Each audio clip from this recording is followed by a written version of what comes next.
we'll go into a caddis pattern I developed. Again, with the shrimp, this has probably become one of my most popular patterns. It's one of Justin's top sellers at the shop. It's a beadhead green caddis. Locally most of us call it walk rooms.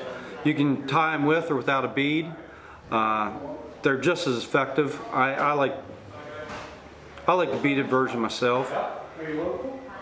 Start out with another curved shank, the curved shank nymph hook. A little bit of wire. I just want to get also a little bit of a veining on the fly itself. This dubbing here is a lot of antron and a lot of some light antron, olive, some light olive hare's ear, and I have a little bit of flash material also incorporated in it. I want to make a nice tight dubbing loop. Again, a lot of my designs are very simple. It's just some of the thought process that went into them. The guys up at State College actually nicknamed this fly Trout Crack. If I'm fishing, say, the Yellow Breeches or anywhere, this is pretty much one of the nymph patterns I have on. Said you can tie them in cream, orange, olive around here is probably one of the most prominent pattern colors.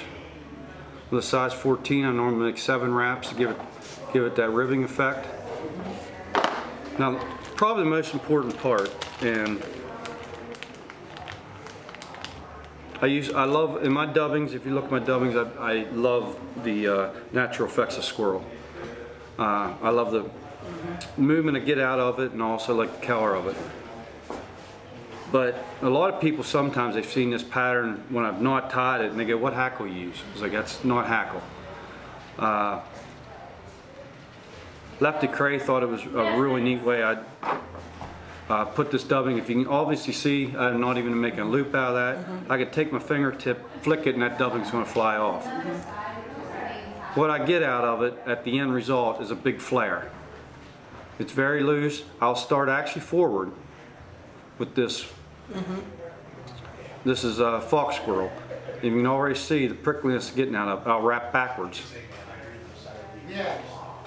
What I do next, I can secure it back in with 2 or 3 wraps forward. The hackle's in, or sorry, the fox squirrel's in and secure. If you notice the effect of prickliness I get out of that. That's a lot of movement, but in the water, what this does is it goes through the water. It's hard to do. This will actually float back across the body. When it floats through the body, it'll collect bubbles, much like the natural caddis will do. Like I said, it's a very, very, very simple design. It's just some of the thought process that went into it through insect sampling. My fishing became almost probably 70% observation, 30% fishing. Like I said, again, you can tie these with or without a bead. Other good colors are an orange pattern, cream colored bodies are very, very effective. Yeah, through the years, if I'm doubling nymph rigging, pretty much through the years fishing any of these streams, this is probably one of my go-to nymph patterns. With this as the bottom fly? I always, when I fish my double nymph rigs, I always have my go-to fly on first. Okay. Why take your number 1 fly off? Right. I really don't think there's a difference on how you set up your nymphs. I think they're either going to take the top or bottom, but I will always, my go-to fly is always the top one.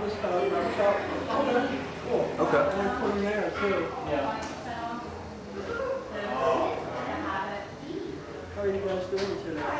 So I'd wrap that through. That's the most important part. It flares up.